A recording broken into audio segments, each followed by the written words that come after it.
One of the members of that team that I'm referring to is the president's son-in-law, Jared Kushner. Now, your colleague, Congressman Raskin, is currently leading an investigation into the potential of a conflict of interest for Kushner's involvement.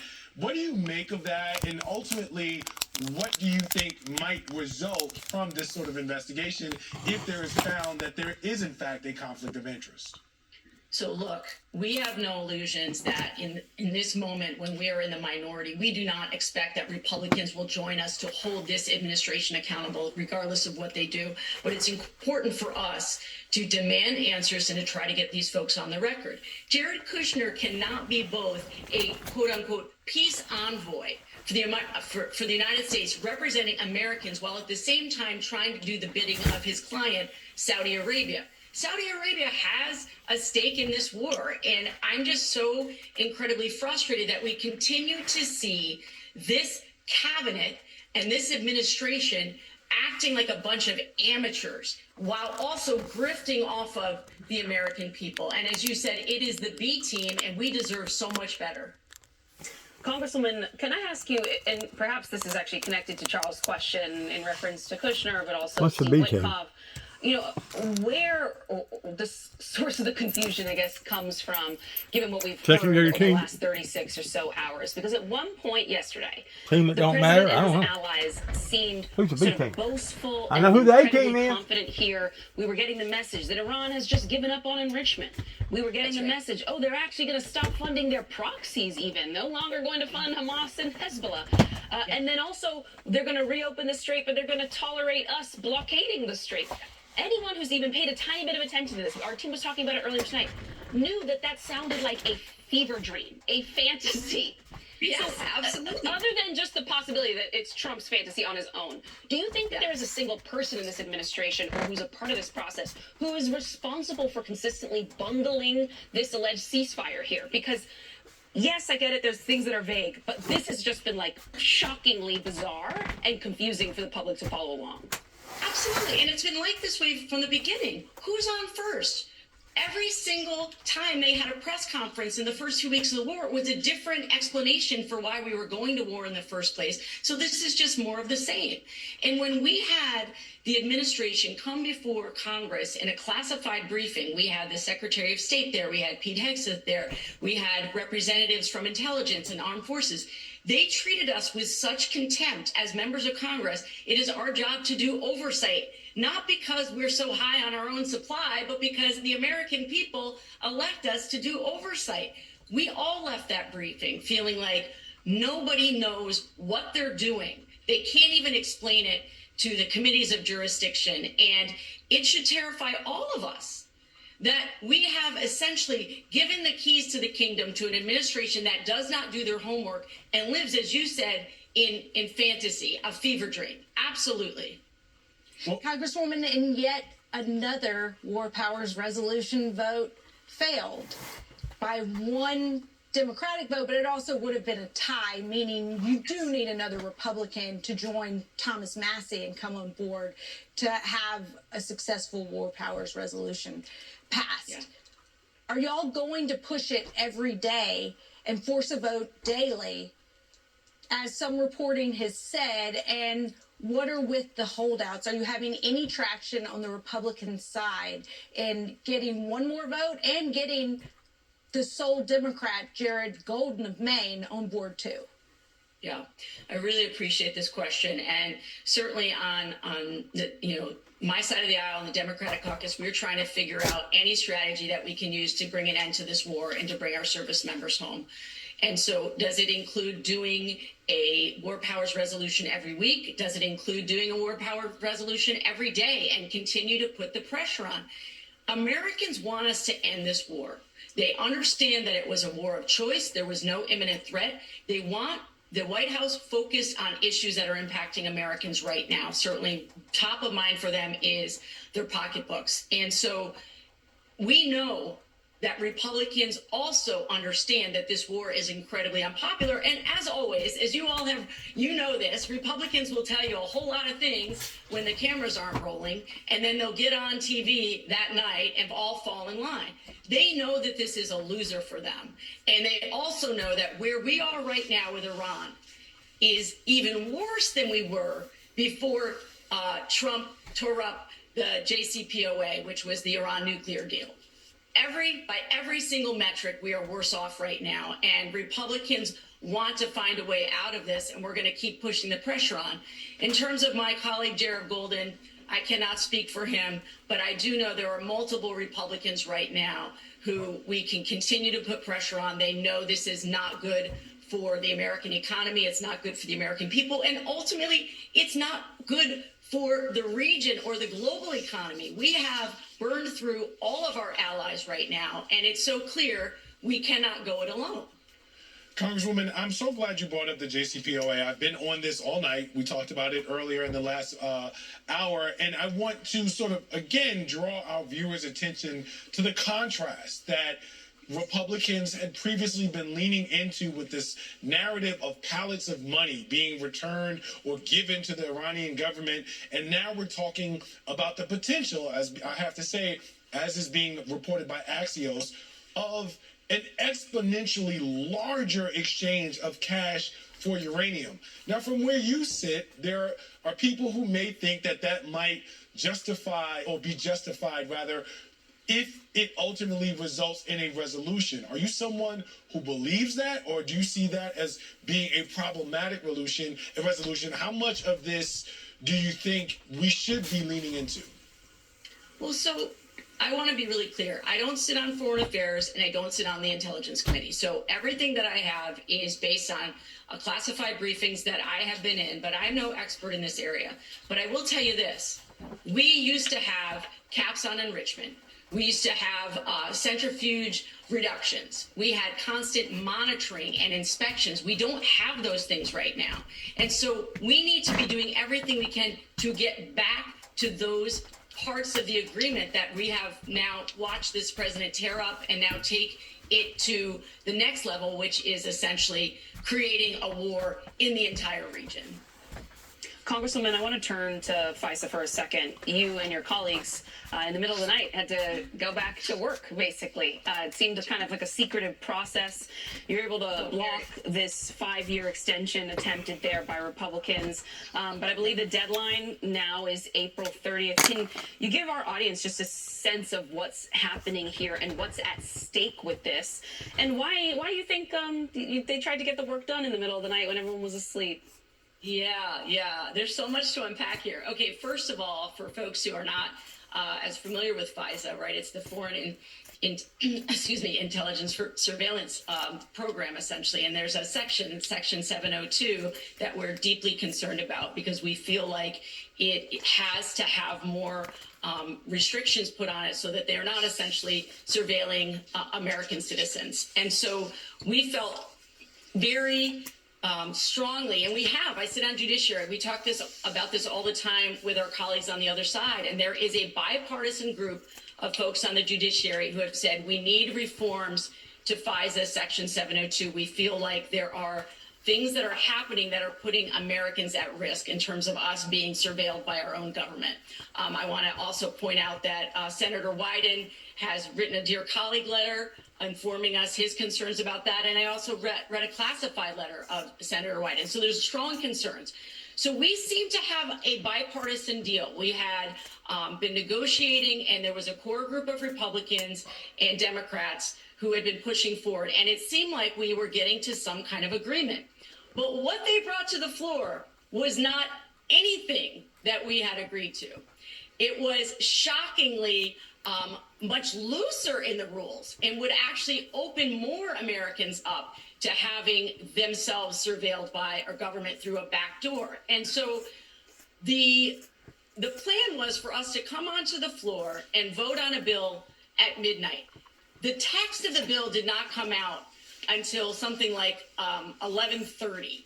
And so by the time we started realizing it, reading it and realizing it didn't say what they said, we actually reached out to Republicans who had been in bipartisan agreement with us. We were like, did you agree to this? And they said, no, our leadership team is telling us you agreed to this. So it was a It was we got them on board, you have to come on board. So it was a wonderful example of a bipartisan group of people standing up to the speaker and saying, no, you can't pull a fast one in the middle of the night. And this stuff is important. Americans do not want to be surveilled by their government. That's why we live in a free society. Congresswoman Becca Balint, good to see you, and thank you so much. Always happy to join you. Thank you. Up next, has President Trump betrayed Maha voters with his latest pick to lead the CDC? You're watching the Weekend Primetime on MS Now.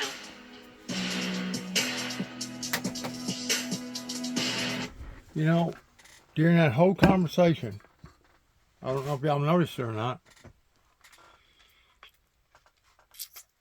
but not one time was anything mentioned about that evil regime over there that had already done killed about 35 to 40,000 of their own citizens because they were standing up against that regime. Not one time. Even if you was to put off the fact that they was not making rich uranium and was already at the level of being able to make a nuclear bomb with, even if you took that plumb off the table and said, okay, none of that was so, it was all just a big hokey pokey big lie, of that regime killing that many of their own citizens, did that not deem an intervention pertaining to anybody that wants to live in a civilized society to stop it? Because if you let stuff like that go on, regardless whether it's going on in Iran, or Russia, or China, or Africa, or India, or anywhere else, eventually, after they get through killing their citizens all out, then they'll go to somebody else's country and kill all their citizens out. There has to be some sort of common sense logic about this. And whenever you have people that are steadily saying, oh, no, the war is illegal, is it? Is it really illegal to stop somebody that's already done killed 25 or 30,000? And that's probably on a conservative level. That's probably on a very, very conservative level. Is it really illegal to go after somebody that's doing that?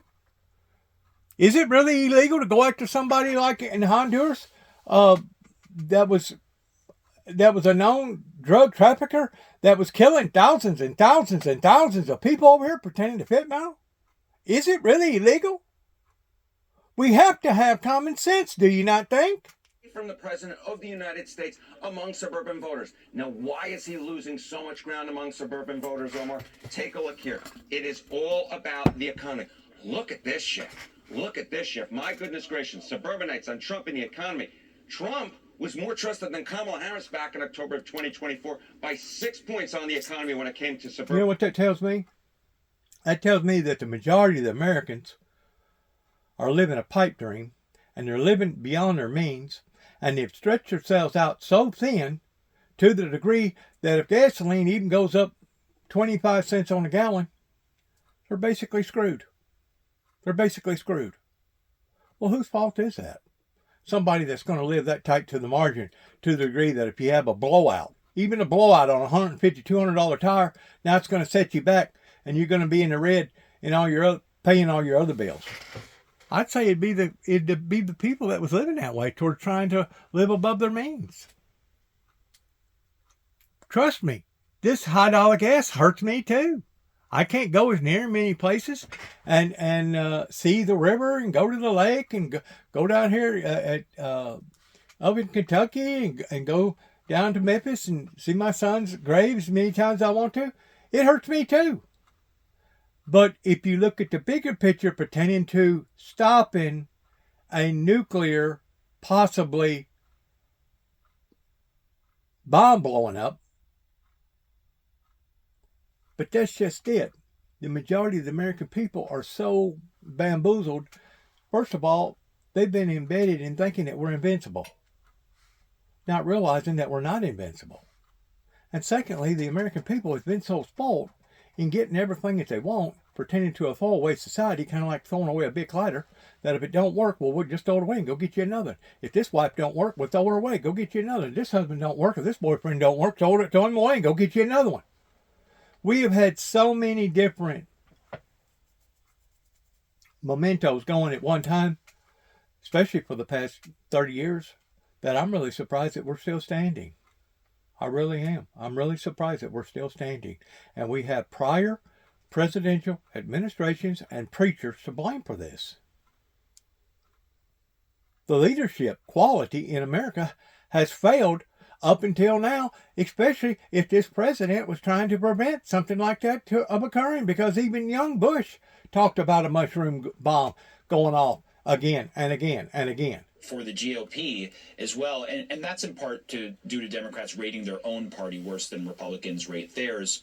But what do you see as the potential warning factor? It's awful. It's absolutely awful in what we're looking at right now. It's awful.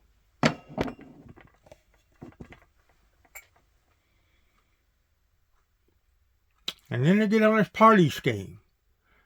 It shouldn't be about the party. It should be about the whole. It should be about we the people. In protecting us. Making our lives more gratifiable and potential. Giving us what we really need. Taking care of our needs. That's what it should be about. Safety. And Daly, founder of the Merchant News. He's also a commodity analyst and geopolitical strategist. And Mitch Rochelle, financial strategist and founding partner of Macro. And you know what? If I'm wrong about that, well then I guess I need to be corrected. On the markets, anti-TDS in Trump we trust. What's going on there? What's interesting, Batya, is markets, when a news story breaks, often overreact in the short term, but markets as a vehicle tend to have a very long-term view. And I think once market participants came to their senses and realized what Trump was trying to do, they remembered what happened in Venezuela and how positive that was. They realized the implications on China. You mentioned earlier in the show the return of petrodollars. Once they sort of shook it off and realized that, that's why this week you saw the market move, even though uncertainty still remained regarding the flowing of ships through the Strait of Hormuz. So I think markets are behaving rationally the way they should be, and they are not swayed by political stories. Jack, you do such an amazing job in your newsletter and on Twitter of laying out how this wasn't even just about, or even primarily perhaps about, Iran. So walk us through Trump's global play here. Yes, exactly. Hello, thanks for having me. So starting about the strategy, I think the real message here is to try to control China evolution and China global power. We saw what China did last year with rare earths and the fact that they now have a sort of monopoly on metals and rare earths. And the US is doing the same with energy. In the past, Venezuela used to be a great supplier for China because it used to sell oil at discounted prices. Same for Iran. And what US is doing is trying to take off this supply at a discounted prices because they were sanctioned countries and try to get them under the zone of control. And right now is trying to achieving that. We saw in Venezuela. Venezuela now is exporting the heavy oil to the Gulf refineries. And let's see what is gonna happen with Iran. For sure, the latest data are telling us that US is exporting with the record numbers, and especially the energy sector, not only oil, but also LNG is growing and is taking the monopoly. Jack, why is it so hard for our European allies to understand this? So this is a great question, and actually I think the real answer is then behind the fact that it's not as united as the European used to say. Because that's a bunch over there that's been spoiled too towards getting their way. Once more, living in a throwaway society. If it don't work, throw it away. Go get you another. The nuclear plants to create their own energy, so they're not as much independent as they are independent and not as Germany that they decide to switch off their nuclear plant. They were importing Russian. That's not our fault that they didn't become independent. It's not our fault that they decided to let the Muslim Brotherhood go over there and intimidate their whole country. That's not our fault. That's our fault. Have his own interest and on a higher level in Brussels, they cannot really make a. At least we're smart enough over here to identify the same type of scheme that was going on towards people sneaking in over the border illegally, and we got somebody in there now that's putting an end to it. So to take this in consideration, but overall, in terms of energy, Europe now is very dependent on US LNG, and I think in the future will be more and more. I hope so, and I hope that brings them to the table when we actually need things from them. Mitch, when can American consumers expect some relief at the pump? Obviously, it takes some time. If this holds, God willing, if the ceasefire holds, if we actually get a deal with Iran, for that to sort of downstream to the average American, when can they expect to see those prices? 2 weeks before the election. 2 weeks before the fall election, you'll see it go down. Pump, go up. They take the elevator up and they take the stairs down. But it will only go down temporarily, enough for the election to sway one way or the other, and then it go back up again. We'll live on the higher price for a while, so it does take time. But as the congressman said, that ain't a prediction. Now I'm just talking to be talking. Sweet spot. The companies benefit and the U.S. economy and the consumers benefit. I think as we get, further into the summer, if oil continues to flow and the Strait is open and the speculators leave the oil and gas market, that's what drove the price of gasoline up in the short run, because barrels of crude that were being speculated in the futures market spiked up for professional traders' profit motive, and that is going to settle down when they realize that prices are coming down and they're getting squeezed and they start unwinding those contracts. Sorry to talk technical, but the fact of the matter is I think we're going to see relief soon, and that's going to drive consumer confidence, that's going to lower producer prices, and that's going to... I think it's all a scam. I think the American oil production companies are getting that much more richer off all this, because whenever oil markets go up, they profit off of it just like everybody else. They done the exact same thing in the 70s whenever they raised price of diesel and gas up and called it a shortage, and the next thing you know, here come the bankers in behind them with 26% interest, and farmers started losing their shirts, and all these other type of businesses did too as well. Life, we will debate the Pope's latest messages on our panel. See what I'm saying? It's a scam.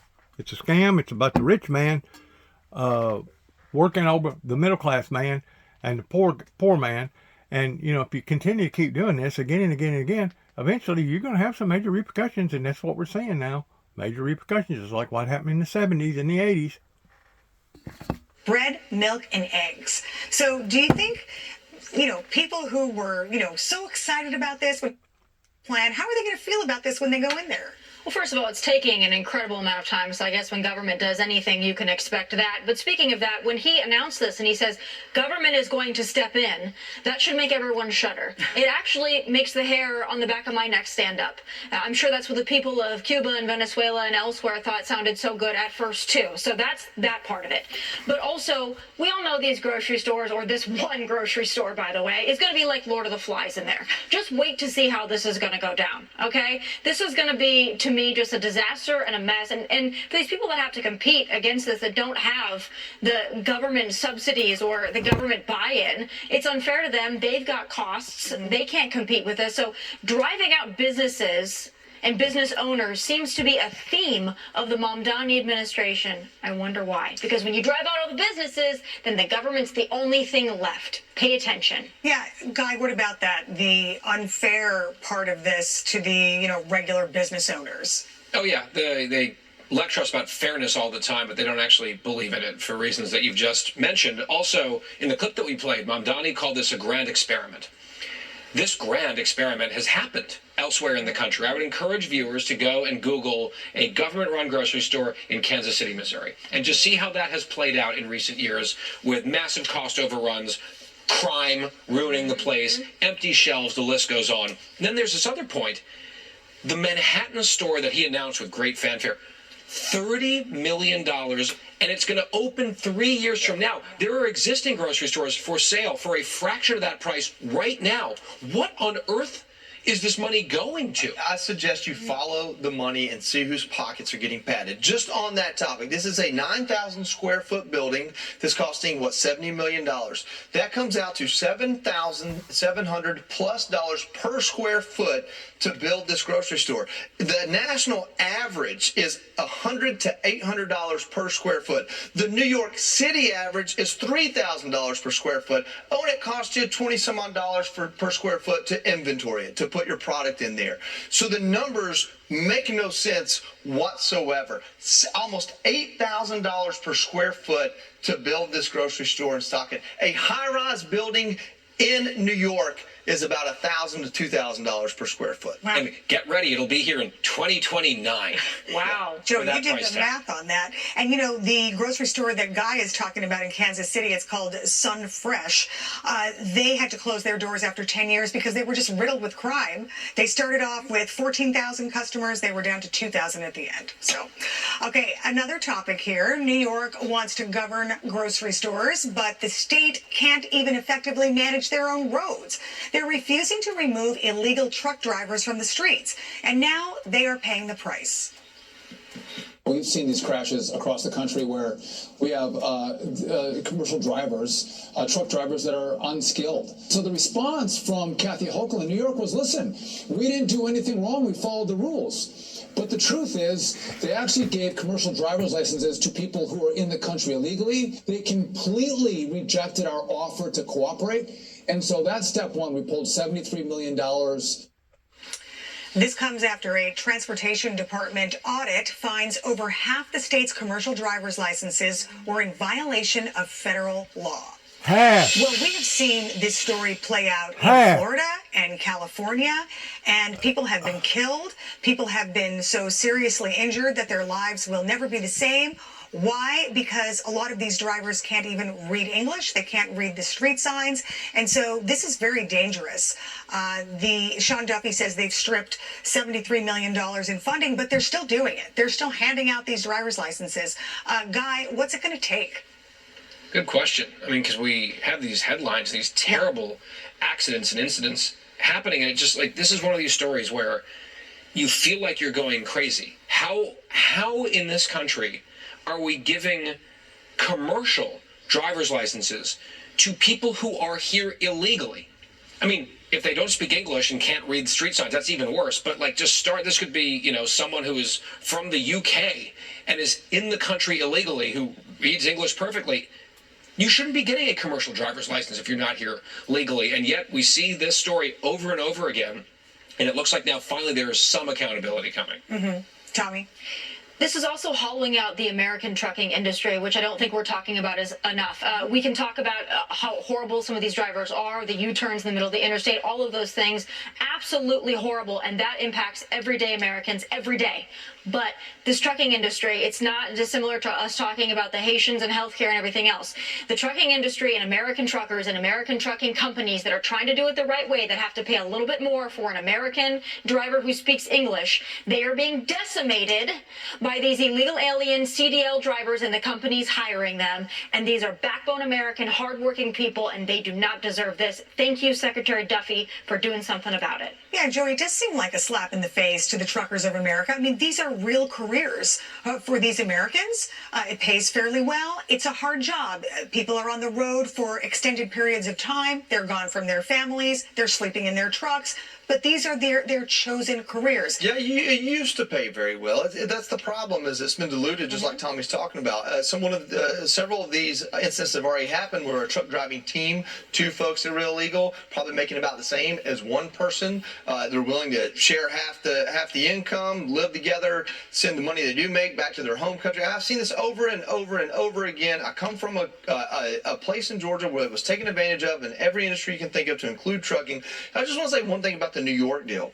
They issue an 8-year license regardless of your immigration status. So if you're here and you're on a 1-year work visa, they're going to give you an 8-year valid license. So you can stay here for 7 years illegally with a valid CDL to earn money while you're here illegally. They are actively working against this country, and they should be called out for it. I hate that the only lever to pull here is withholding this money, because I'm sure some of it is going to good use, but that's the only card the administration has left. I'm sure Secretary Duffy would much rather them just make sure that people on the road know how to read the freaking stop signs.